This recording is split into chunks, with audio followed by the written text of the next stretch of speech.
Aloha everyone to another live digital kava session here on the Polynesian Eyes podcast. This is officially our last live from South Central Texas, from the great state of Texas and the beautiful city of San Antonio, the river city, military city, home of the San Antonio Spurs and the spirit of the Alamo. We were able to visit the river walk when Mr. Aotearoa was here. Yeah. And so it's going to be a sad relocation next week, but we're also excited to continue the adventure in the entertainment capital of the world, Las Vegas, Nevada. Mr. Aotearoa, how's your Friday for you? Closing out the week and getting ready for the weekend. Pretty good. Tua, New Zealand is very nice here in South Auckland, Manurewa to be specific. Beautiful day today. Can't complain. Getting ready for the cold weather coming pretty much next month. It's so funny when I think of the cold weather. Cold weather. Most Tongans don't like it, except Xiaoxi Ilayu. I won't forget the comment he Yes. made.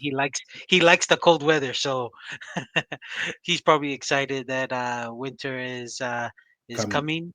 So everything's going good here. Tua Friday. I usually work from home, so I'm just kind of cruising it on a Friday here in Aotearoa. So everything's going well. Tua excited for this live digital kava session on the Polynesian Eyes podcast for today. I've seen a lot of comments going on Facebook and especially on YouTube. Actually, one of the comments that brought up was talking about colonization and Maori stuff. Believe it or not, that's where we're heading in the show. Okay. So what we're going to do next is Tease here has a comment for you, Mr. Aotearoa. Oh, Tease, Kataki. It's just some soda palangi kaba tonight from Mr. Aotearoa. Today, Kataki inu kaba palangi pe Aotearoa pooni. It's just Pepsi. He go gei malo ya si mamonga Tease. So inu sota pe. T says, Talai mo'oni, don't worry, we're not going to tell anyone. We're not going to tell anyone. Malo Tease. Anyways, what that's funny. That's funny. What we're going to go to next. So I'll give some context to the viewers.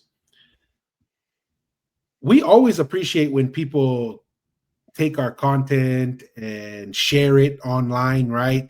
It exposes the podcast to new audiences, right? So this one's kind of interesting. This is content that Brown Excellence or OS Excellence shared. And it says here, just in the description, our brothers over in the Northern Hemisphere comment on Maori who neglect the Christian faith and choose their cultural beliefs to be their main source for spirituality.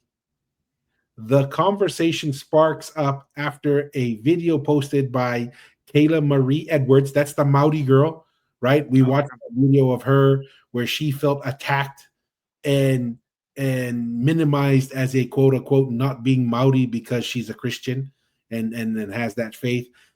Gets the community talking. So we'll watch the video. Okay. It's been chopped up, and then we'll go through. I think just skim through some of the comments, and then just some general responses. Is that good with you, Mr. Aotearoa? Very good to me. All right. The Maoris are one of the few cultures that we have witnesses or accounts of the early Maoris having prophecies of Christianity coming.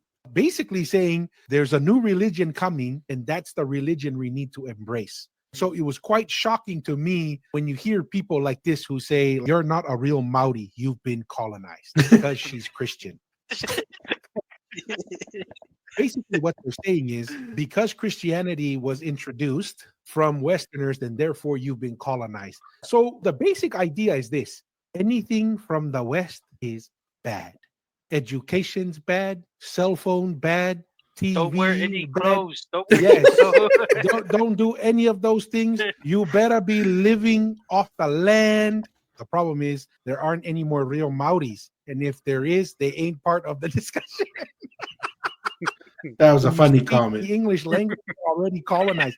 Right, Where do you draw the line, right? Like Where- that's the problem no- with the thinking. Yes. They're speaking from a brainwashed, colonized Mm. point of view because they don't understand where they come from. And that's why when Maoris get offended and say that they're not Pacific Islanders, I was like, last time I checked, Aotearoa is an island in the Pacific, my friends. And if you look where your ancestry came from, you came from the other Polynesian islands, my friend. The fact that you're offended when you say you're a Pacific Islander and you don't understand where you come from, that in itself is telling you something about that point of view. This point of view that says that if you're Christian, then you're not Maori, that's like, these are people who don't understand where they come from. Like, they're really colonized in the mind. Interesting. So I really couldn't tell Mussy if from Brown Excellence if he was against our perspective, for our perspective, or not. Like you could watch the edit and I couldn't make up my mind. It's like, well, I can see certain areas where maybe it was misrepresentative in a negative way, but it also wasn't overly negative either. So and then his description wasn't necessarily overly supportive or negative to the discussion. Did you have any feelings on whether Brown Excellence was leaning towards one side or the other, or was just trying to create content for conversation? I think it's the latter to it, like what you mentioned. It's to create content for the conversation because looks like it is a hot topic. From what you kind of mentioned earlier, this was just just relatively new that he's kind of chopped it up and Within the last ongoing 24 hours. yeah ongoing discussion. So hey, Look that's at like I mean the comments. In less yeah. than a day, a full day, 292 comments. Yeah. See, and that's the thing. It's a good conversation to have. We did talk about the stats just here in New Zealand. That majority of the population here in New Zealand is pretty much they don't Atheist. identify with any faith. Yeah, like no faith at all. And we're talking about 65% of the population of New Zealand, which is about just a little bit over 5 million. And it's just depending when you grew up. If you grew up in a community of non Polynesian, maybe including the the the whole Polynesian, you would think, because Polynesian communities is what's really driving the Christian faith in this country, pretty much. And if you are Maori, and I would say if you're Maori and maybe Maori and like Palangi or the other ones, you can grow up in a country not knowing that no one goes to church. That's what I'm trying to say. So Yeah. that's why I'm not surprised that that lady that we kind of gave comments on regarding her Christian faith, she's getting backlash by her own Maori people. I'm not surprised because it's pretty evident that it's not going in the right way because even the social aspect of the Maori community is really not doing so well in the stats, in any of the stats, social well-being, even the physical health, all of that. And the number one blame they always blame at, it's never look within yourself. It's always the blame on the Paalangi or being colonized. So I'm not surprised. That's why I'm not surprised. Yeah. So that's just my feedback on that. I don't know if you had anything. So, well, else. I wanna walk through it so you can see here. Just let me show. I'm not going to go through the comments because I think I'll just give you a summary of the comments, and we can kind of do some responses because you'll see here. Well, I guess a lot of my comments are within these threads, right? Let's just pick one. has 31 replies right here. Boom. Well, as you can see, we are making responses as we go, right? And some of the threads where we do respond, those are the threads that have the most amount of conversation, right? Mm, mm, And mm. I want to clear up a couple of things in the comments, and Go I for it. want us to have this conversation. The idea that we're mocking Maoris, that was one thing that popped up. I don't know. I mean, I guess I can kind of see because the way the video was kind of chopped up, and there were some Mhm. funny comments. That comment that came up is there's not that many real Maoris, and even if there were, they're not in the conversation. Guys, we're just having a good time. This is the live digital kava session. People can make jokes, and we don't have to cry foul or act like what do they call it, a microaggression, right? Or Mm. you need a safe space. Come on, guys. It's just some people make some funny comments, and we're just having a good laugh with it. But this idea that we're trying to be disrespectful to the Maori is 100% incorrect. In fact, the whole segment was talking about a young Maori girl or woman, she's a woman, who was being attacked as not Maori because she has Christian faith.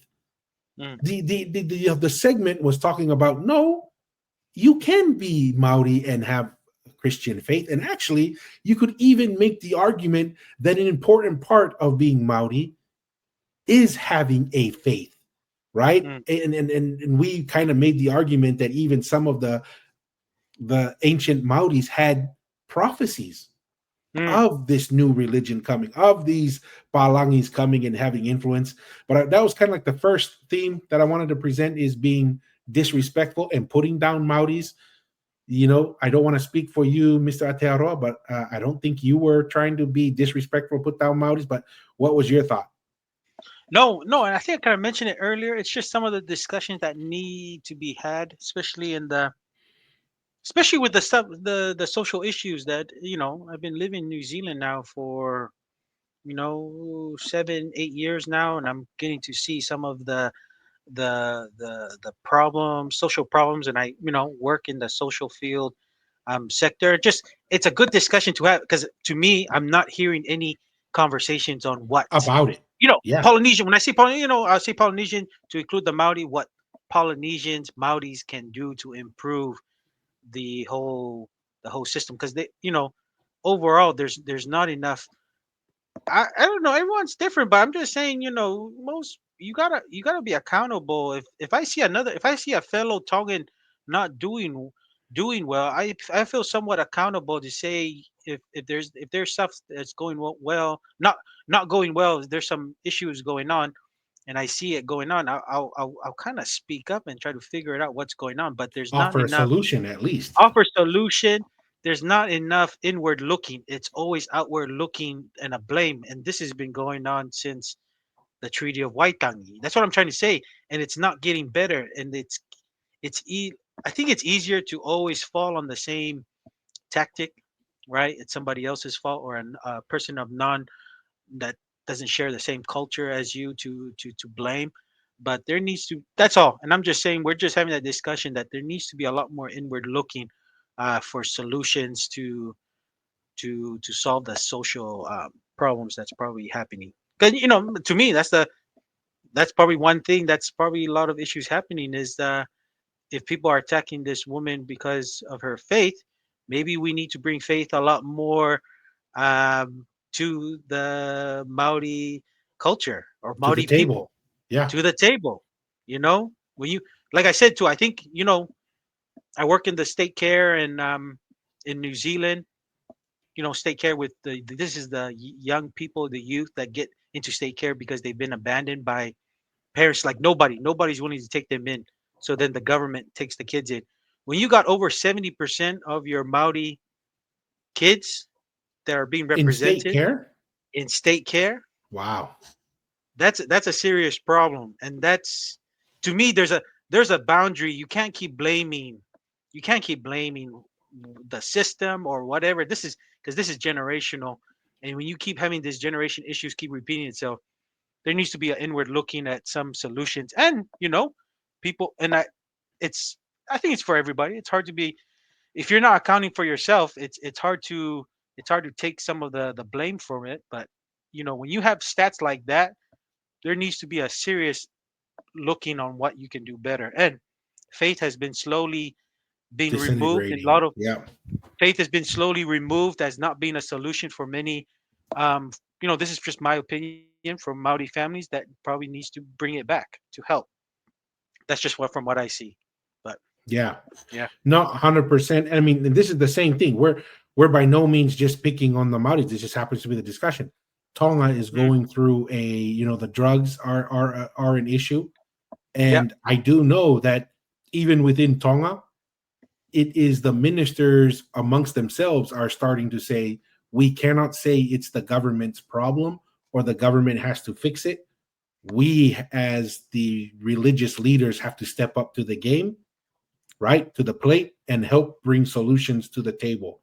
And that's one area that Tonga needs to work out as well.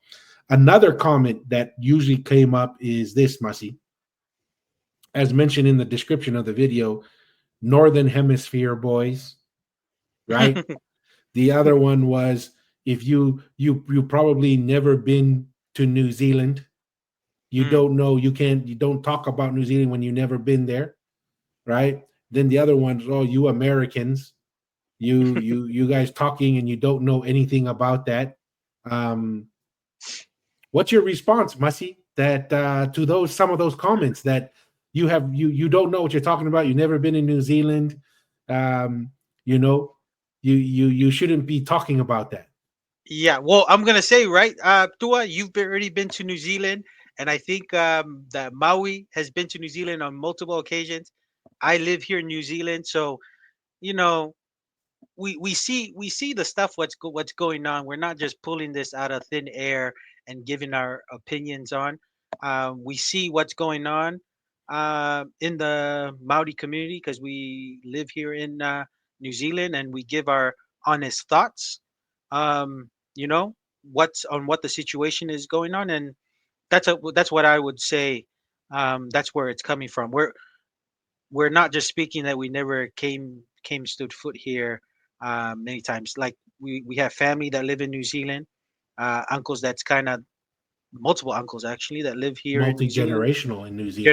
generational. So we're pretty familiar with how the lingo and the culture rose in Aotearoa. That's just Well, my and I think thoughts also there. your background of criminal justice, your Yeah. degree, and then also working with the government and nonprofit or non-government organizations Yes. in that Yes. space.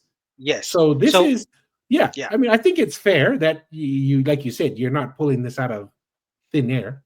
Yes, and especially in my current role, working especially in government in this social development space kind of thing here in New Zealand, where I encounter a lot of the stats and social issues facing the people of New Zealand, and the stats just say over 70% of representation of Maori kids grow up in state care. That's the amount, and that's not a good sign for the No. future.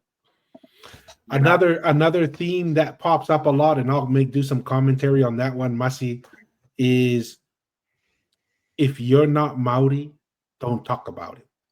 Right? Oh, that's yeah. So I and this is what I think is interesting about that is okay, so you can only talk about something if you have genetic ties to that specific thing. That's a pretty boring life, man. You can't talk about anything else. You can't talk about Ukraine and Russia. You can't talk about America. You can't talk about Tonga, Samoa, Fiji. You can't talk about anything unless you're genetically tied to that topic. What a silly position to say, right? It's we live in a world of the internet now. Everyone can have a comment about everything. To say you can only make a comment about something. Now, granted, I'm not talking about I'm gonna go to the marae in the middle of those people and tell them what to do. Okay, now you can tell me that, right? You can tell me, Tua, this is not your place to come here and tell the Maoris how to do their cultural events. To say we can't just comment on it and have some observations, that seems kind of a silly position to take in my mind. And if that's the case, I guarantee you, if I followed the individuals who put that comment in, you're going to talk about American music or food at some point, right? You're going to talk about Pacific Islander information. They eat Kentucky Fried Chicken as their favorite chicken. That is American franchise that's brought to New Zealand. Cultural appropriation. Cultural appropriation right there. Right? I mean, it's just kind of silly. Like when I hear that, and here's another interesting word, Masi, that I kept seeing. And it's funny because these people who think this way, they use all the same words. This new word that I saw for the first time, Polynesian. So it's the mix of colonization and Nesian, right? And I'm like, okay, this is a new word. Must be the woke signals in New Zealand. That's the word that they like. That was something that was interesting to me. Last one before we go into. I have a quick comment on that one, Tua, just ahead, to kind of add to yours. Even though we're not Maori, we're just seeing here. But like, let's just say if we're a non-Maori, what's the closest group of people that maybe somebody can speak on Maori issue? It's a Polynesian, because we're all in the Polynesian nation.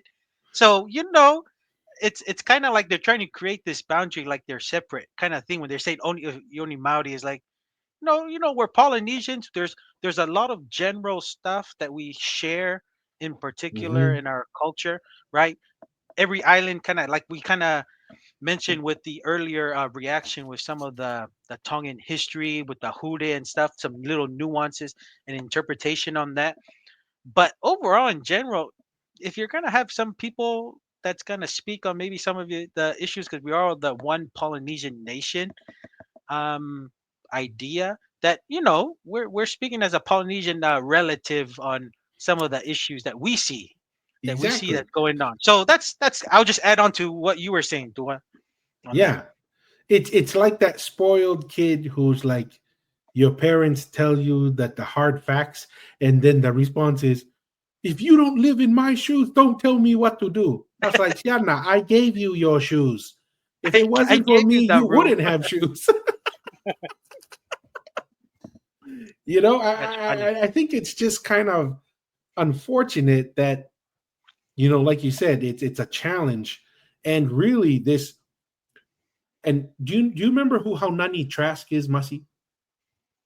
Yes, a Hawaiian activist, I believe. Right?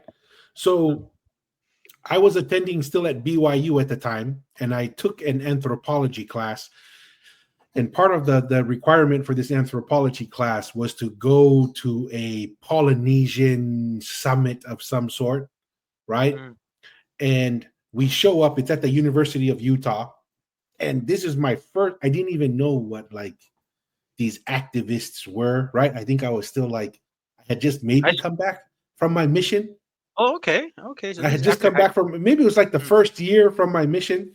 Because you got to remember, even in high school in Tonga, really didn't get into activism. Even at Hawaii, when I went to high school in Hawaii, busy with school, sports, and then family stuff. Really didn't get exposed to this whole, you've been oppressed, you've been colonized, right? I didn't realize I was a Polynesian, as I learned here.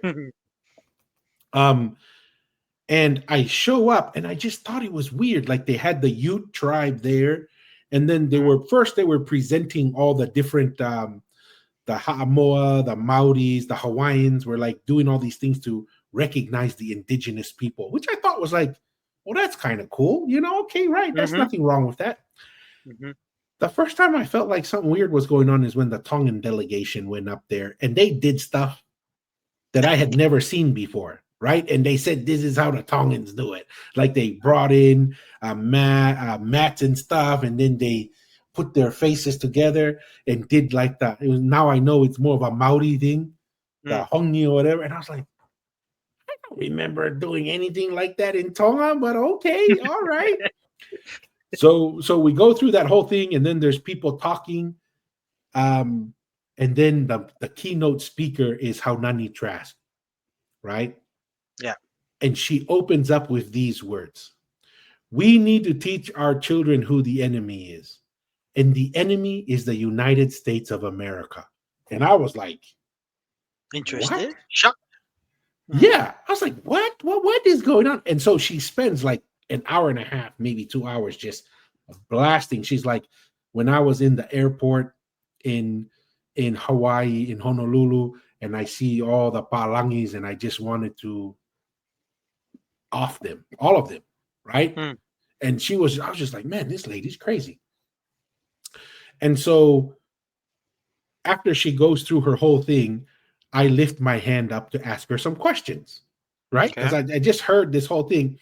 And so I asked her, I said, if Kamehameha had the most powerful army in the world, do you think Kamehameha would only have stayed within the Hawaiian Islands? Right?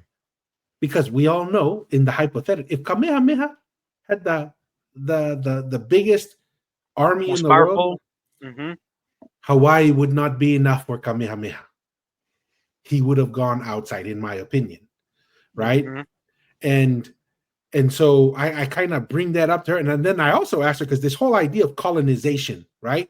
And I said, did Kamehameha colonize all the other islands? Well, first off, her response was, I'm not going to answer a hypothetical. That's what she told me when I asked her, hey, if Kamehameha had the biggest and most powerful army, do you think he would have stayed? She goes, I don't want to answer hypotheticals. And I said, okay, here's my follow-up question. Did Kamehameha colonize all the Hawaiian Islands? Did he colonize them? Because under your definition is they were forced to accept Western things in Hawaii. Last I remember, the other Hawaiian Islands didn't line up saying, Kamehameha, please be our king. Yeah. He had to go and conquer them. He had to go and, quote unquote, colonize them. Right? And so that to me was the first time I got exposed to this idea, and I never heard of them. And within an hour and a half, I was like, I don't want to say a loser mentality, but I was like, this is not a healthy way to view the world and to approach it, because we're trying to identify all the weaknesses of human nature and tie it only to one side, not to recognize, no, we all have that type of human nature within us. And I think that is going to be, that's what I want us to kind of keep in mind to go into the next video, Masi, because I think this video with the Morioris or whatever they're called is a little snippet of that reality. Okay. What if the Maoris were the most powerful army in the world? Right? And how do we think they would have behaved? But any thoughts on that before we go to the video? No, I mean, you brought up a good idea, right? If, Kamehameha didn't just stop in the Big Island, he went in, I think from the Big Island, went to Maui, and then went to Oahu.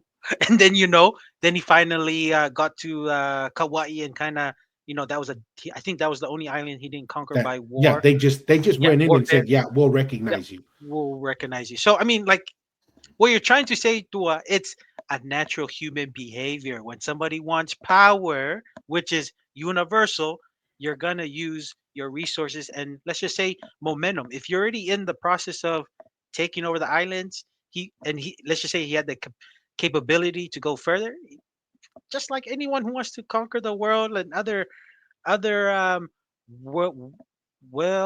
well-known like conquerors. I think of Alexander the Great, Caesar. When you're in that momentum, as far as they could go. Yes. So you're trying to just say, it's not like a them versus us versus them. It's just a natural human behavior.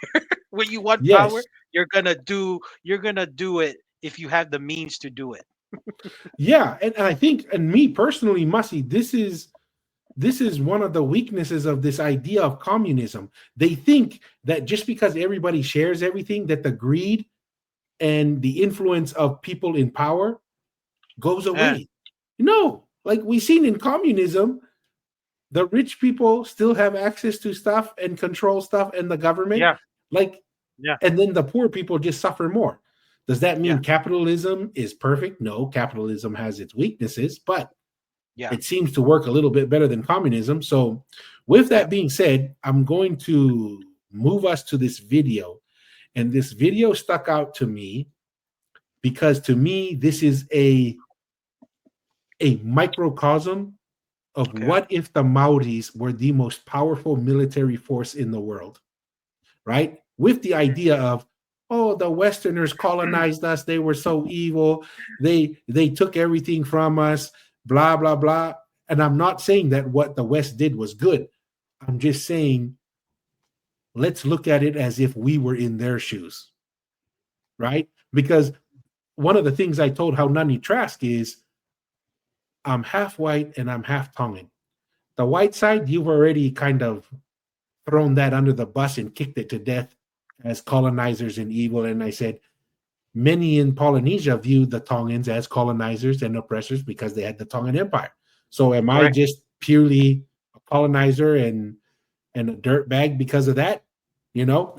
But let's go to the video here and watch it because I think it's very educational as a case study. Rugged group of windswept islands on the edge of the world, a largely forgotten pacifist tribe known as the Moriori had the centuries-old sacred vow of non-violence put to the ultimate test when warriors from two tribes of Maori from the New Zealand mainland invaded, bringing 24 generations of unbroken peace to an abrupt and bloody end.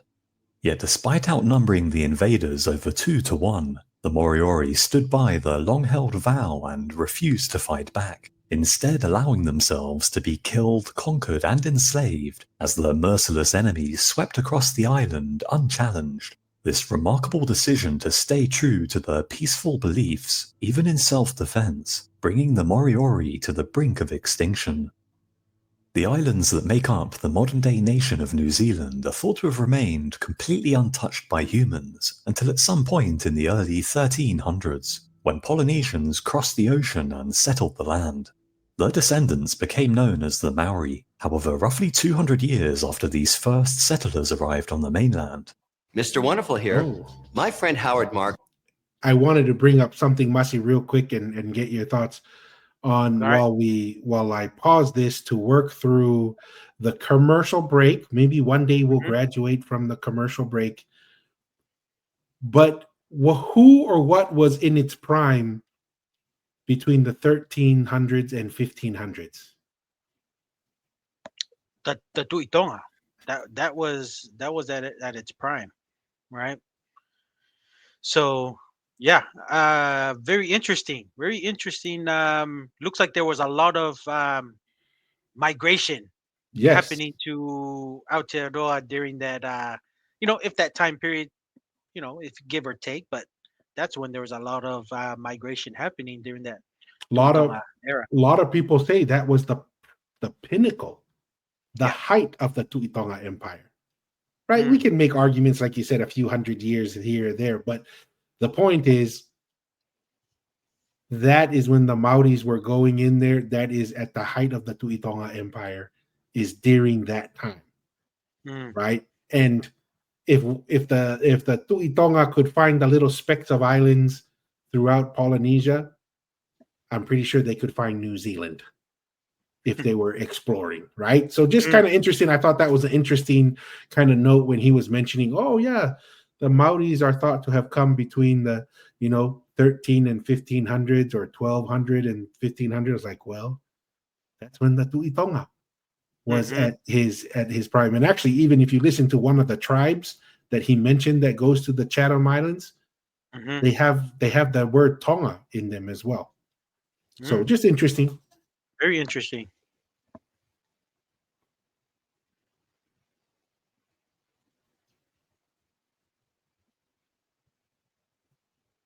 Oh, are you playing it, Tua?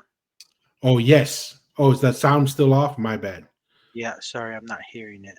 Yeah, let's go back just a little bit. Right here. A group of islands, some 540 miles east of New Zealand. It's believed that these island settlers were most likely groups of Maori migrating over from the mainland. However, they could have also come independently to the islands from the same region as the original Maori migration.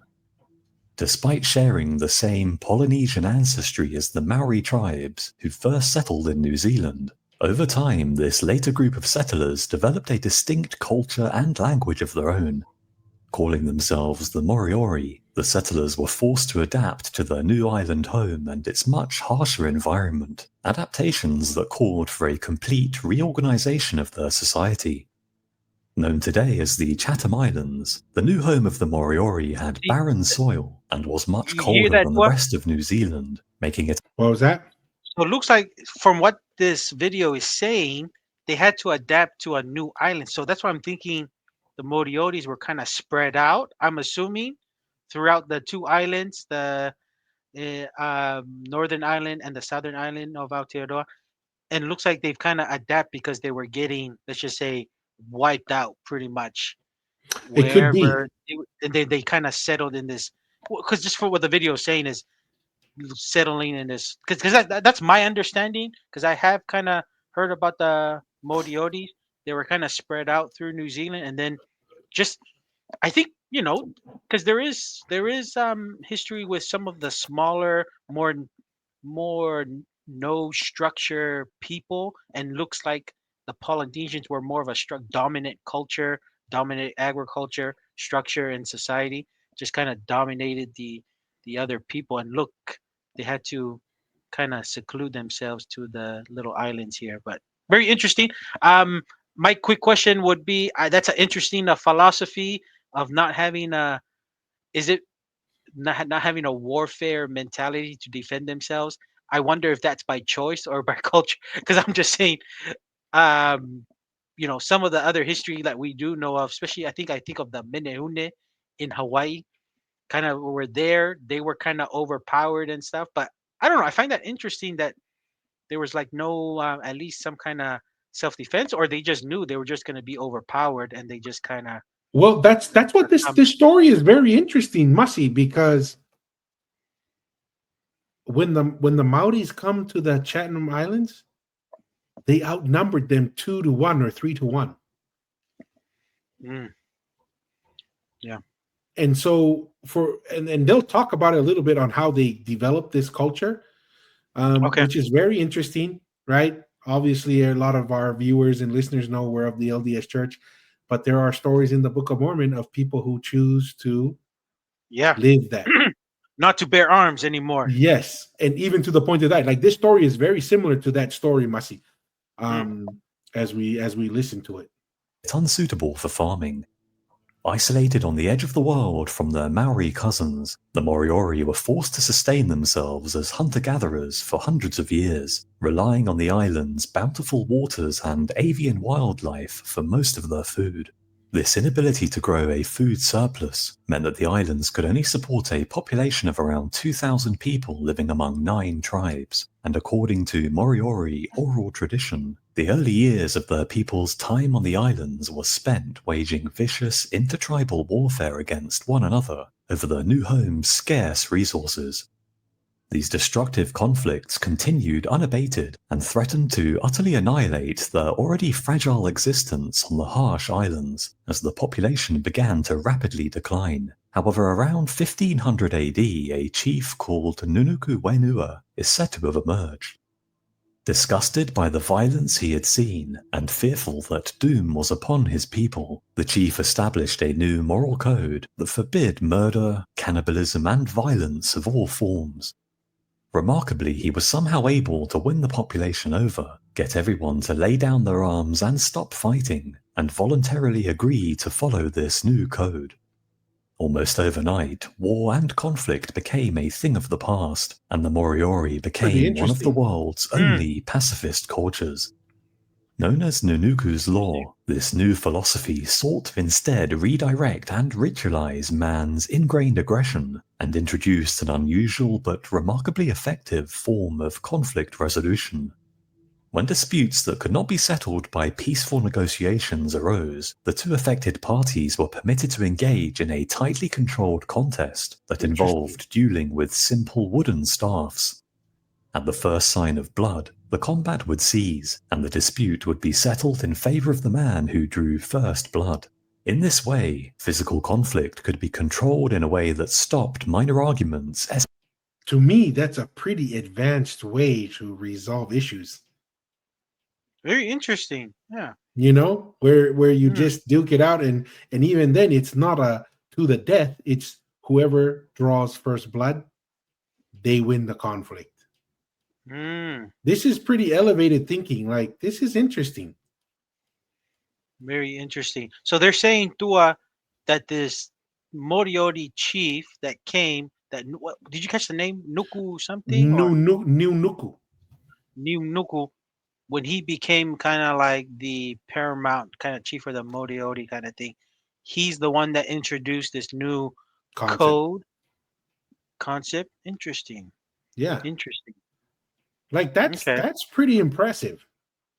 Like, to me, when I see that kind of behavior, I see some type of religious thing that's driving that, because that is looking beyond temporal things. That's looking beyond, like, just kind of how we talked about when the William Mariner observed the Tongans just before they would fight, and they would have family on the other side.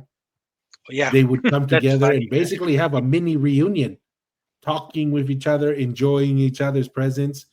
And then right after that, all right, we got to go back and do our job.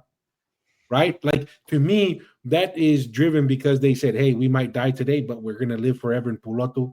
You know, just because we're killing each other now, but we need to maintain the relationship because there is another life that we have to live through, and we got to maintain the relationship. Now, looking at the Morioris, they seem to have that same concept, at least to be like, you know what? There's something more important than the immediate resources right in front of us. That is an elevated way of thinking. That's not normal, if that makes sense. I don't think, like, this is what I think, like, academics think they can achieve with world peace. Academics think they can just, we have this great idea called communism, and everybody's going to share everything and do everything great, and the government's going to be perfect and give everyone what they need. No, everybody still be, if it's not inspired by something above this world and this life, then it always falls apart. And for the Morioris to achieve this, to me, there has to be a spiritual component to it. It's just my thoughts. Very interesting. Very interesting. Escalating into something much more dangerous. Before Java, I had the... geez. As always, commercial. Any thoughts, Masi, to carry us through the commercial break? No, I'm just thinking, like, it's a unique kind of concept, because, you know, having a code of not fighting, there is instances of that. And then there's also, it's interesting, right? Because if it's spiritually led, then, you know, that's that. But then it's kind of like there's other opportunities, or like other instances of when you're spiritually led to fight to, you know, to no, defend. I agree. And there's a thing, like, man, it's just crazy, because I kind of mentioned it before, Tua, right? Like, you know, be interesting what Liliuokalani, the last kind of queen for Hawaii, during when the U.S. military troops came on the shore to kind of, she conceded. And she conceded, like, to, you know, much easier to see now. Like, man, you know, it's better dying to fight to preserve what you could have, right, for your people. And then, you know, there's gonna be, of course, death. But, like, I always think, man, freedom is not free. But then, you know, like, we have stories in the scriptures, the Book of Mormon, of, like, people just say they don't want to bear arms anymore. You know, you can draw which one you can go with. They felt inspired. You can't argue that they don't want to take up arms because they buried their weapons. That's if that's spiritually led, you do that, because that you can't argue with being inspired spiritually to do something. But you know, at the same time, does that scenario should carry across to other parts of different situations? Like, I don't know. It's just interesting, Dua, because I always think of, like, maybe it's because I do think this Moriori maybe had some, like I said, there's some connection with some of the people, because there is some stories of people that's existed in even in Hawaii maybe before the The Polynesians Menehunes and arrived. stuff. Yeah. And maybe there was a mix of that culture, that Liliuokalani of Hawaii, the Queen of Hawaii, maybe was more like that, more of a passive behavior of just, not warfare was not a thing. But what what it is today, would you change your mind? Of course, because we know what it is today. But I'm just always, and I always take the fact that defending yourself, it's always better trying to defend yourself, because your outcome's going to happen if you win or lose. Because I still believe what I know now. If Hawaii was able to overcome that initial U.S. military force during that time, I don't think the U.S. would have the political will to keep sending military over, and they would have just said, just let it, It well, was whatever opportunistic, tree. maybe. Yeah. Yes, opportunistic, and also, that's a lot of resources. I'm just thinking, guys in DC, that's a lot of resources to keep sending if they really wanted Hawaii. But and plus Hawaii there's a lot of advantage you could have had. Hawaii's already a recognized independent state. You could have maybe draw some, kind of like what Tonga did, having the British treaty with the British Hmm. Empire, some kind of treaty, because Hawaii was already recognized as an independent country. There's a Nation. lot of ways, but but in order to do that, you needed that initial order from your monarch to say fight, so you can figure out the rest. But I don't know. It could have been a passive behavior, just like the Moriori. What I see here is a very passive, cultural like people. I don't know. I'm just No, kind of yeah. My thinking out thoughts loud. on that, Masi, is whether you fight or surrender, it's hard. Because Yeah. sometimes, and these guys were unusual in the sense Mm, that they had the majority, right? They were like 2 to 3 times more than the Maoris who came. So that's interesting. That to me is sometimes when God tells you to fight, there's only two of you and thousands of them. That's hard to mm, do anyway, right? To still have that faith. So I believe sometimes God will tell you to fight. yeah. Sometimes He'll tell you to run. Sometimes He'll just say, "Hold around, and I'll take care of it." Mm, In regards to Hawaii, I think there may be some backing to your thought, because on the U.S. maybe not even really actively going after Hawaii, but it just presented itself, so they took it. It's just like Texas. mm. When Texas was first fighting against Mexico, Mexican army. they asked America, come and annex us and take over us, and what did America say? Said no.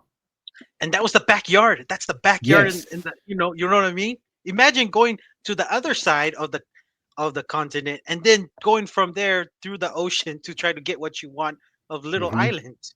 Yeah. So And then what happened? Texas becomes its own country, and then but America but says, before okay, that, if you want to join, yeah, okay. but before that, I won't forget my experience, and that's why I was grateful for going through the Alamo. There was a lot of lives that were lost in order for Yes. Texas to achieve what it is now today, which is a very proud state. So that's what I'm saying. There was a lot of that's how I see Hawaii would have gone through.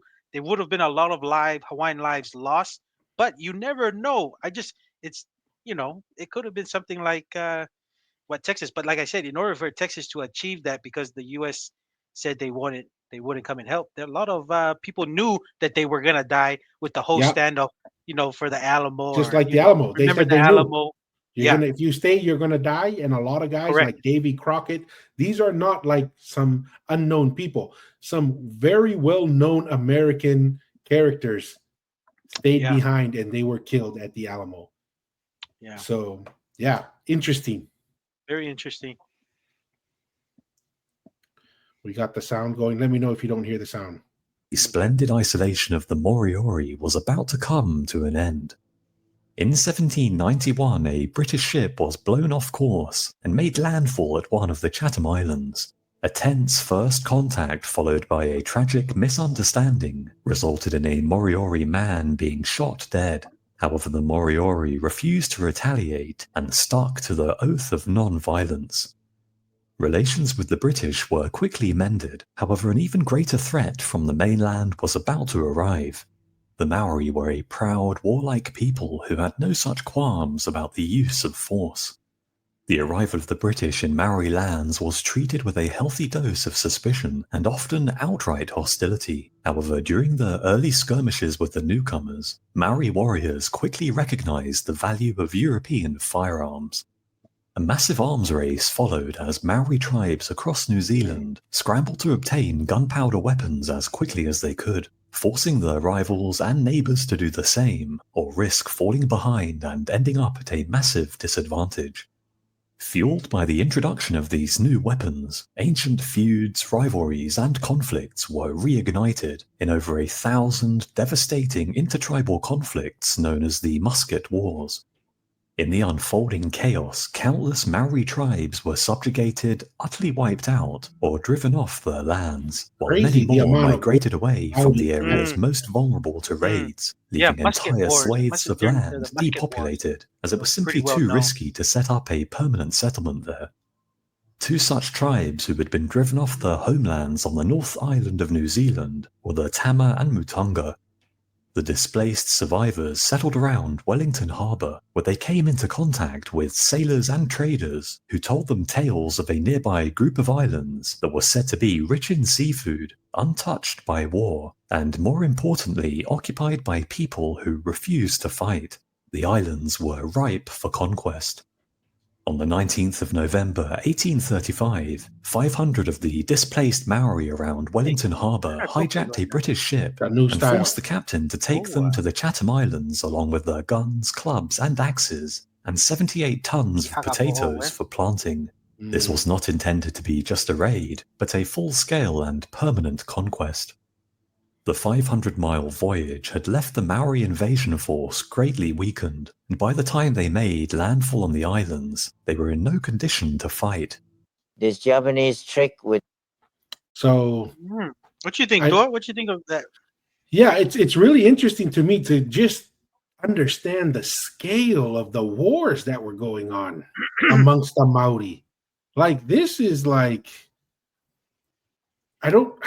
It's hard for me to see that this is something that's happened as always the case, because you just run out of people at some point, right? Like even Kamehameha, when they were fighting, they were running out of food, and he actually started to tell people, okay, stop fighting. We got to grow food so we can eat, so people don't die.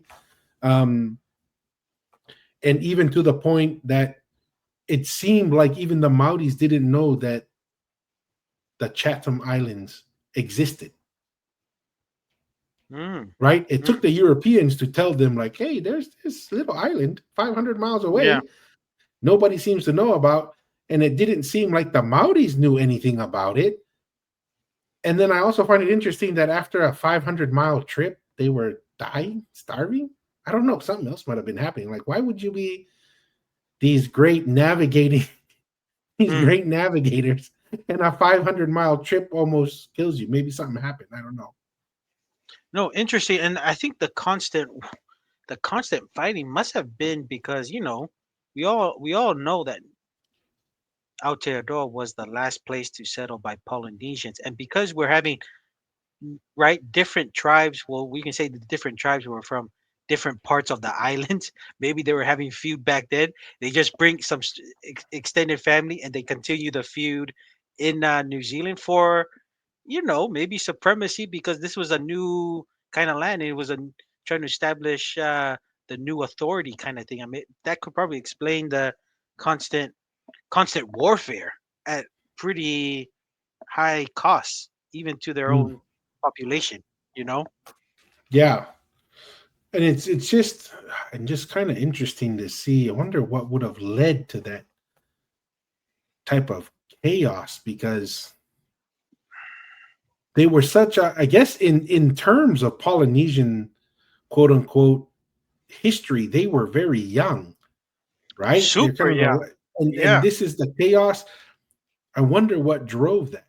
I wonder what drove that. Is it because the empire, they were settled so late, but then contact with the capital of the empire disintegrated, and so it dissolved into this type of chaos? I don't know. I'm just trying to think what could have driven that. I'm thinking because you're talking about the Tuitonga stability, and I feel like I think there was a lot of people in the Polynesian nation. So Mhm. New Zealand, with the size of land and the amount of new conquest to have people populate there, and because it's a relatively new land, it's a little bit chaotic to no, maybe, Mm. authority wise, maybe it wasn't being enforced too many times. I can't see many. If you grew up in the Polynesian nation, going to a much colder climate, and probably with the whole food too, probably it took a little bit while to also adapt to the new kind of climate. Because some oral histories that they navigators, Polynesian navigators, have found uh, New Zealand, Aotearoa, a while ago, but they just never really settled. It was like stop, pick up some moa, because the moa there were huge and stuff. But like this time, kind of much later, we're talking about massive migration to New Zealand. This is just what I'm thinking. Going there with big, with a good amount of people, and then maybe authority wasn't being exercised to kind of control what was going on. It was kind of like each certain island groups kind of for themselves to establish supremacy, and almost like a tui kind of thing, to be a tui Mhm. Aotearoa kind of thing. That's what it seems like that it wanted Yeah, was kind of happening instead of the traditional way of the toka tufa with who just you structured family ties, and you yeah. structure family ties and you get your highest um woman to have a child with a tuitonga, and that descendant will become like the authority. It looks like that wasn't exercised in No. Aotearoa because we're talking about much younger population here. It was more like everyone fend for themselves kind of thing. It was Well, almost and like a chaos, I chaotic think, structure. I wonder if, I mean, let's just pull on that string a little bit before we come back to the video, because that's what really sticks out to me. It's the level of the chaos, and that doesn't seem to fit with the Tuitonga Empire and how things are done, right? Mm, It doesn't seem to fit. And then you look at it at a lot of the oral history seems to be tied to the Cook Islands, right? Like they say, they even have names of boats that came mm. from the Cook Island and stuff. Is there a possibility, and I'm just spitballing here, is it a possibility that the Tuitonga would go and visit New Zealand, but they never decided to establish a settlement? But it is this migration for whatever reason. I don't know what the reason was to come from the Cook Islands, and you bring in this large amount of people on like what I saw this one Cook Island guy. He said, people only name like what 12 of the vacas or whatever, 8 or 12 of them, but he says there were up to 50 of them that came from the Cook Islands, but that only of the 12 that are remembered.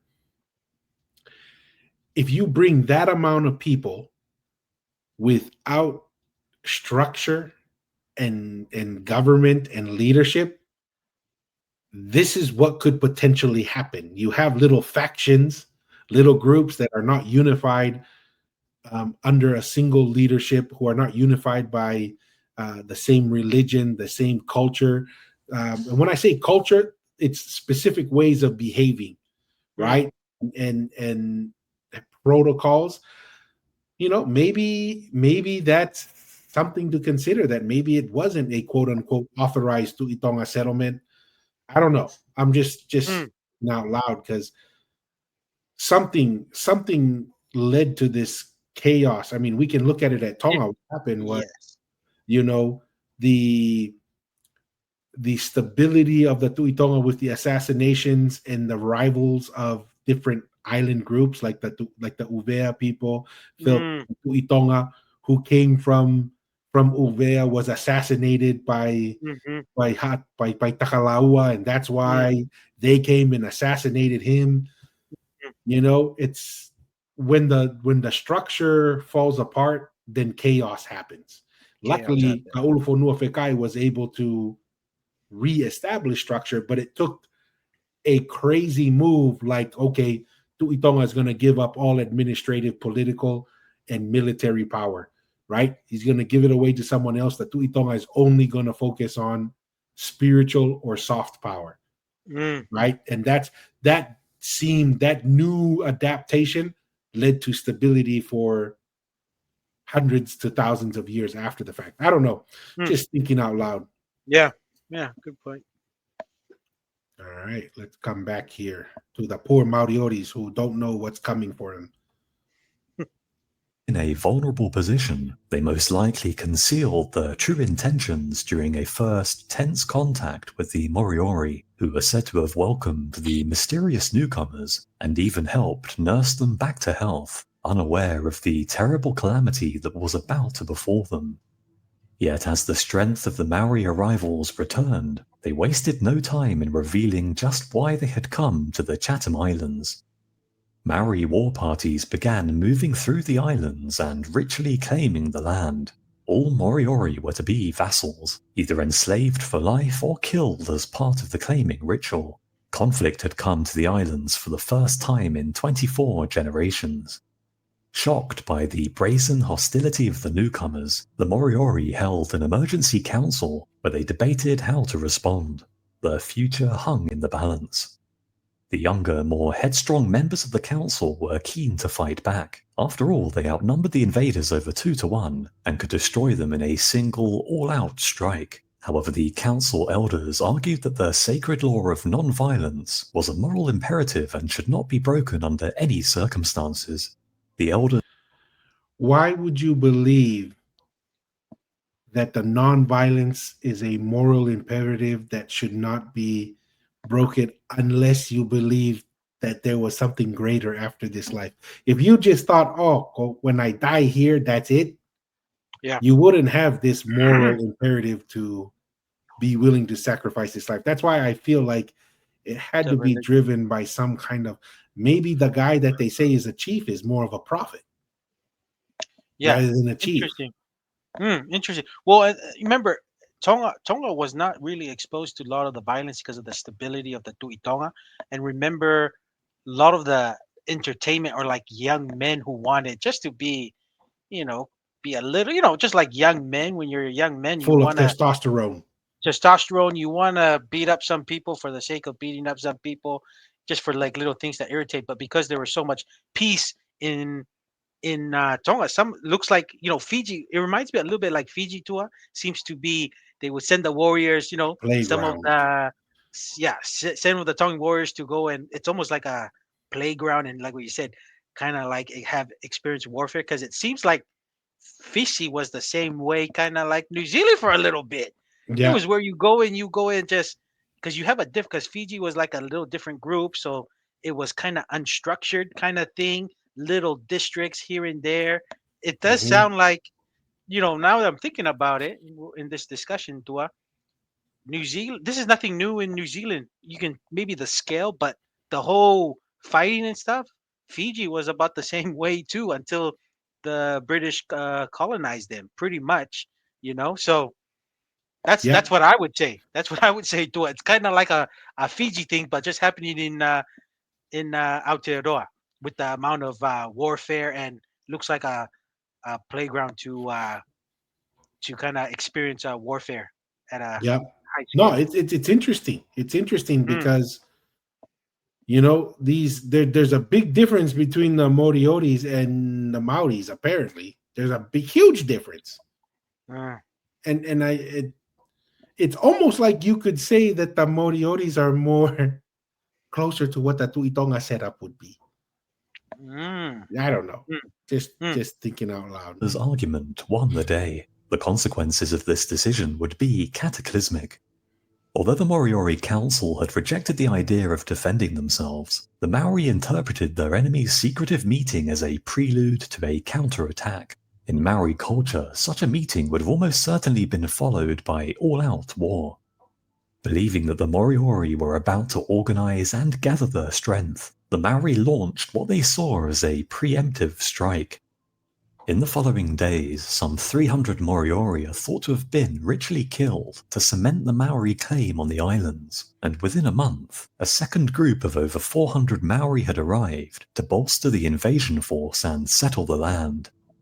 For the Maori invaders, the conquest was effortless. They had come from a world of intertribal warfare that birthed potent warriors who were veterans of countless battles. Men who had been fighting all their life were slaying an enemy who had no experience in warfare. In the eyes of the Maori, conquest through force was not only normal, but honorable, and so the Moriori decision not to fight back could very well have been misinterpreted as cowardice. The Maori believed that only enemies who were brave deserved respect. Those who ran away and hid were worthy only of contempt. For such a warrior culture, the pacifism of the Moriori was not something to be admired. Some historians have suggested that this belief that the Moriori were cowards could have spurred the Maori on to act with even more brutality than normal.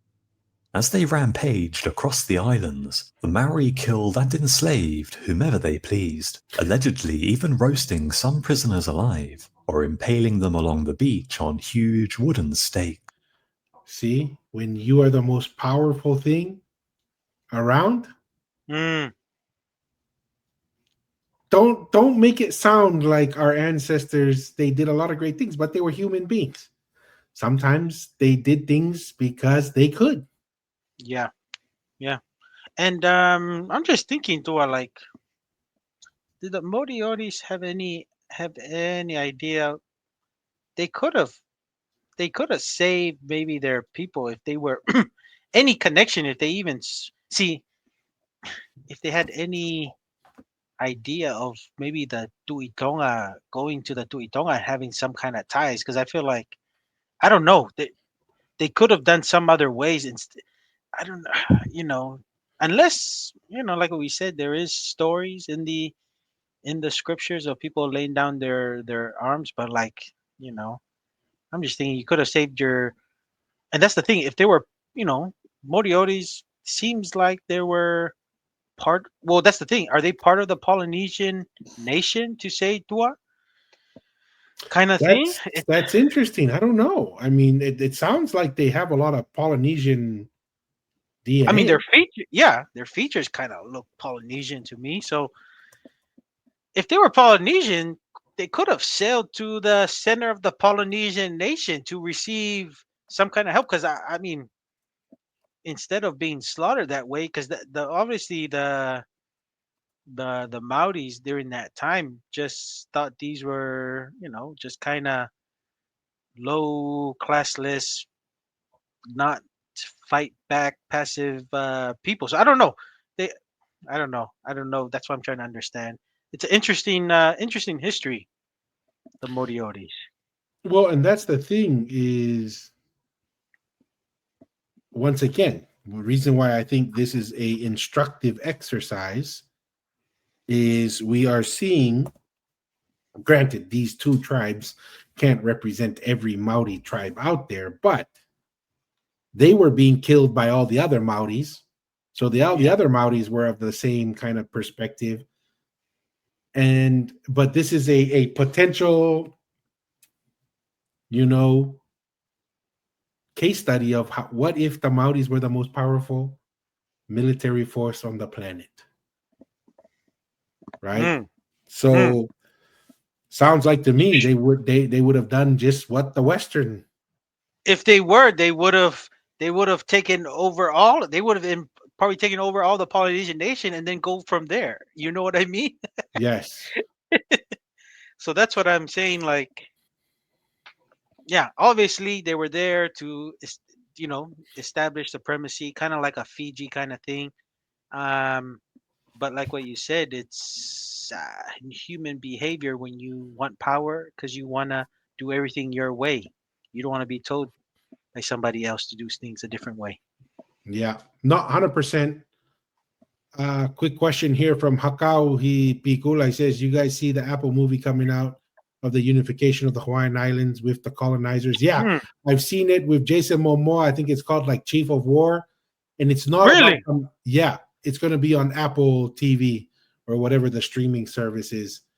And it's, excuse me, it's not Kamehameha who's the primary character. It's like one of his right hand or powerful chiefs perspective that it's coming out of.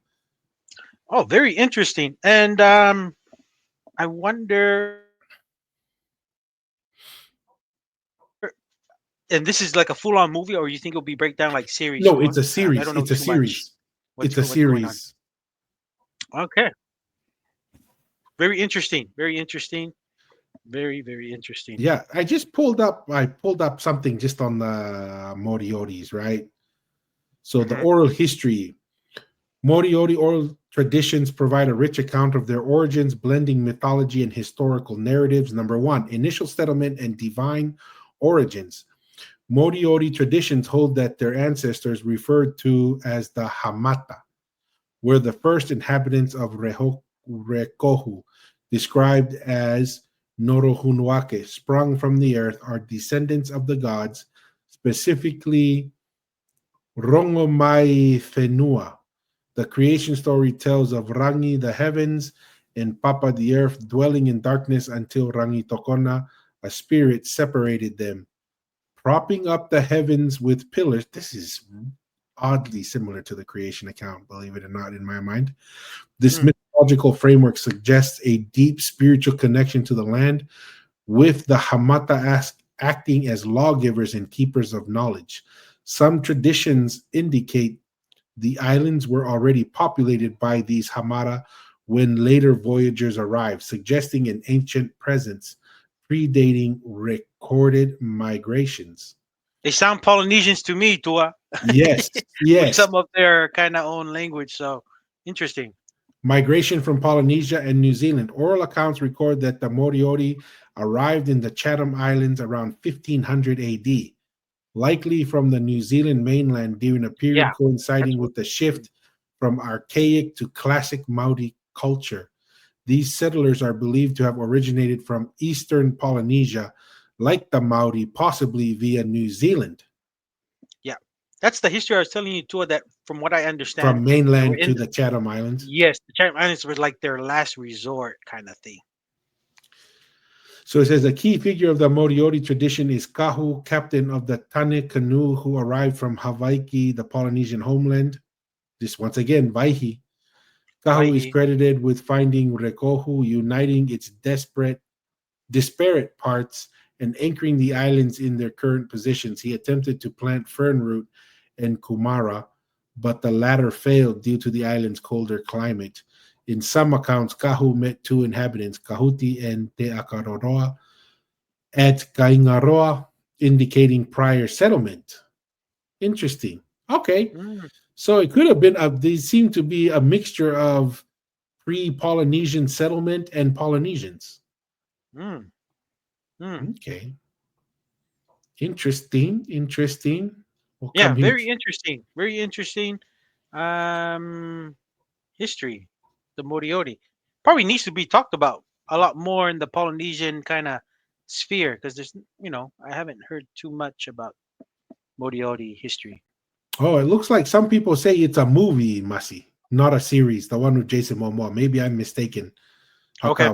I thought it was a series, but it could be a movie. So pretty cool. Every month. All right, pretty cool. Now we have another commercial. Let's see here. I thought the creation account that they were kind of mentioning was kind of unusually similar to the Christian. You know, water and earth being separated. That's interesting. Holding it up. I thought that's unusually similar to Christian. Like I said, like it seems like these people were way more spiritual than the other Maoris. Well, it's interesting, Tua, because we talk about the Lotumu'a being the Lotumu'a of the traditional Yeah. religion. And it seems like these guys were there during the old traditional And right we're more strict religion. to the older We're strict. religion. We're strict to the older religion. But there is cases like even when Tauvahau went to all the forts, kind of cleansing because there were parts of the Polynesian nation that were worshiping their ancestors, and it looks like this new migration of Polynesian from other outer islands from Aotearoa were coming to New Zealand more about worshiping your ancestors kind of thing, of that whole, pretty Yeah. much your mortal reliance on your mortal strength, being fearless. That's more of a natural man belief kind of thing. So, it's interesting, very interesting. Yeah, it's very, very possible.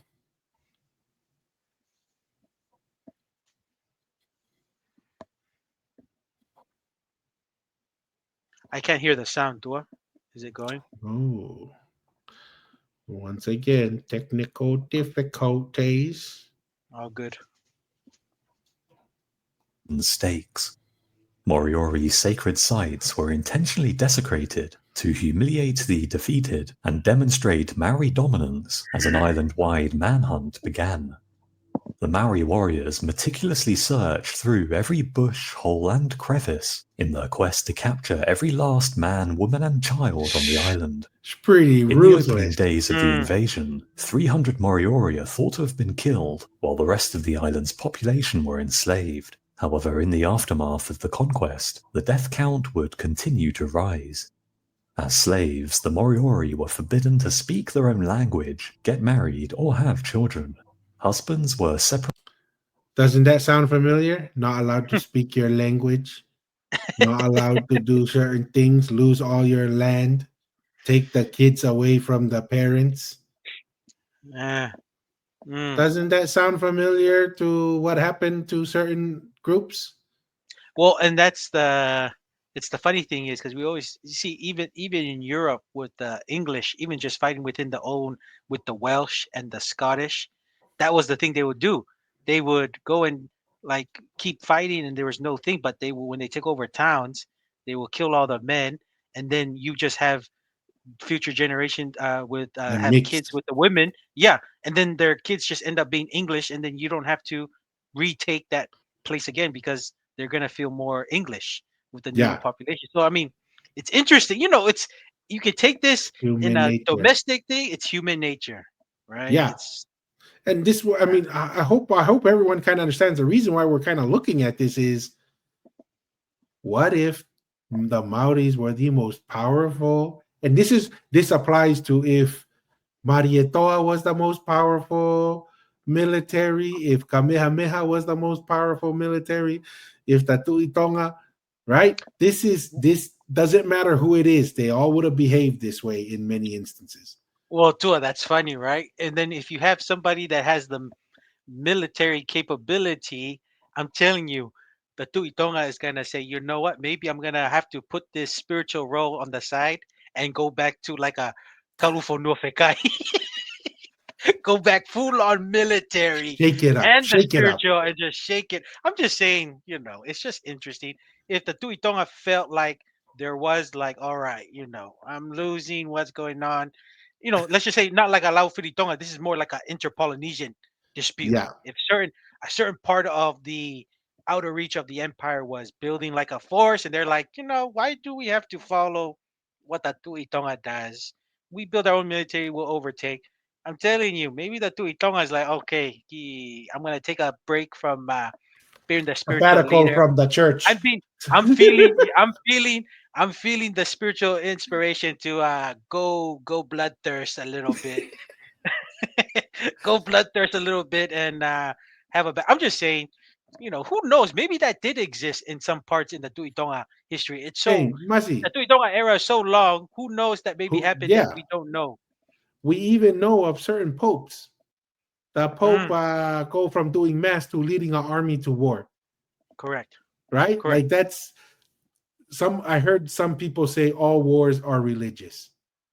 All politics is religious. I think we severely underestimate how much religion Like I think it's ingrained in our DNA. We can't get around it. And we just express it in different ways, right? Everyone's trying to find a way to express the religion that we have. Science, government, right? Like those are other people think like, oh, I just believe in the government, or I just believe in, trust me, that will become your religion. Religion, all religion is what moral code do I put as the highest? That's your religion. And everyone has a God. What you think is the most important thing, that's your God. We can't escape it. We can't escape being religious. We can't escape believing in a God. We may have different thoughts on the religion and different thoughts on what is the God, but we all have it within us.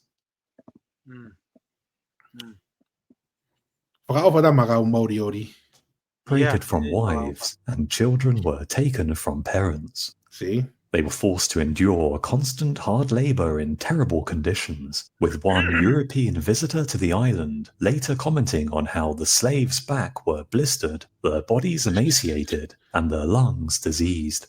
Their suffering was so immense that he considered death a blessing. Although the islands had been annexed by the colonial New Zealand government in 1842, it would take 20 years before they finally intervened and imposed New Zealand law, ending slavery. What, Masi? No, in the Chatham Islands, the kind of last place for the Moriori, I see Waitangi. So they're having maybe the new, the new conquerors. Oh, right there. Rename. It's just funny. It's such a Polynesian thing. You go new places and then they rename certain places from where you come from.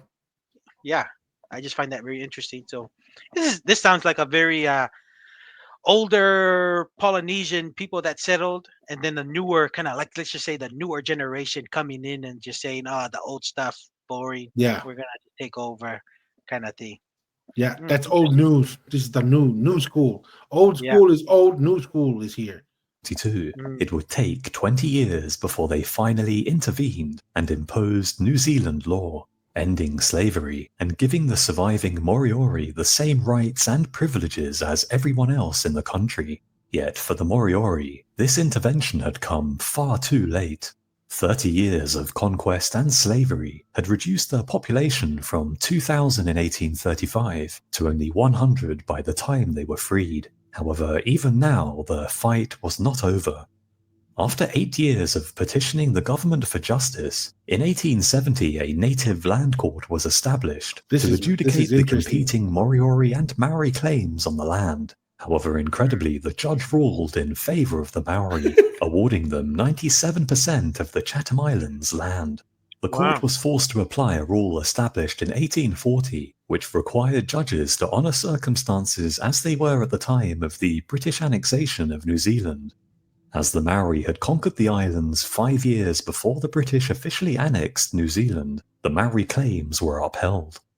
For the Moriori, this decision was a final, soul-crushing defeat, and many assumed that they would never recover. However, although the last pure-blooded Moriori died in 1933, many mixed descendants still live on the Chatham Islands today, with a 2001 New Zealand census showing 600 people identifying themselves as Moriori, carrying forth the legacy of a people who refused to abandon their principles in the face of unimaginable brutality and suffering. I hope you... Marie. Very interesting. Learn something today, Dor. Very, very interesting. Right? So, once again, I'll have this as my closing remarks. We won't even get to the other video. We'll visit the other video on another episode. We have to be very, very careful, like you said, Masi, in using the default temptation of blaming others for our situation. That's not to say bad things happened. That's not to say that the bad things that happened disadvantage us. But it seems to be from observation that you have to let go in order to progress. And if you don't let go of it and move on, you get stuck. And when you get stuck, it's very difficult to have good things come your way, right? It's very difficult to progress, to achieve your goals, to progress, to be a contributor to your people, to your family, when you're preoccupied with the past, to the extent that you say, this is why I can't do anything. This is why I can't be successful. This, right? Like, you're always pointing at something rather than saying, you know what can I do? What do I have in front of me? And make those conscious choices. And I think this is an important conversation to have, because our natural temptation, and I have it, and I think everyone has it, is it's easier to blame someone else for your challenges and the reasons why you can't achieve stuff. But it doesn't help you, your community, or your family to think in that way. And this is something I think our ancestors have shown us by the great history, the great culture that they've given to each and every one of us. And we really have to know that our ancestors gave us everything we need to be successful, right? And we really just have to take ownership of that. And the other thing too is, we're all human beings. We can't just look at the West and say, oh, it's the West's fault. They did some mistakes. They did some terrible stuff. But don't lie to yourself and say, if you were the one in charge, you would have done anything different. I don't know if that's necessarily true. As we can see here, the poor Morioris lost everything under the Maoris coming over and taking over. And till to this day, you could make the argument the Maoris destroyed the Morioris, because they're pretty much gone, right? Yeah. There's only a few hundred of them. Land-wise, and just the rest of their population with the Exactly. recent ruling, right? Yeah. So with that, that's my closing thoughts. Masi, you want to close us out for the live digital conversation for today? Yes, Tua, you mentioned earlier, viewership has been very tremendous on the Polynesianized broadcast. We appreciate all our viewers and followers. Thank you for always following and sharing the content. We appreciate you guys.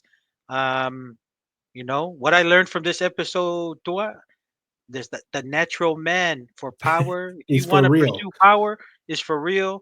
It's not a ethnic thing. It's not a race thing. It's nothing that you can grasp physically or virtually. It's something. It's an ideological idea that you wanna. It's a thing that you want to take power, an idea to conquer. You're gonna do everything you can with the resources that you do have. If you do have the capability to do it, you're gonna exercise it. So that this carries to all over the world, that if you want power, you're gonna do whatever it takes to achieve that power, to be the dominant person, and your followers to make them dominant over another group of people. So this is a case that we went through here. I don't think many of the Polynesian nation do understand the history of the Moriori, so it's good that we kind of touch through it. I say the Moriori are Polynesians. Just some of that feature, that last Moriori guy, that's like, dude, I see The that. full-blooded one, he looked like a Yeah, straight-up Polynesian. straight up Polynesian, or somebody I see from Mu'a or somewhere in Hawaii. Sitting at the year, right? Somebody I see from Mu'a or somewhere in Homa or somewhere, who knows, that's sitting around just chilling, or somebody at the farm in Uta or something. Like, these seems like they were Polynesian people that went to Aotearoa much earlier than much recent Maori migration of Polynesians that come. So what I learned from this episode: when people want power, they're gonna do everything to achieve it if they have the capability. Doesn't matter what race you are. So just the questions we always leave for everyone, and at the end of every live digital kava session on the Polynesianized podcast: stay curious and ask the hard questions. Ofatu, until the next one. Peace. Aloha.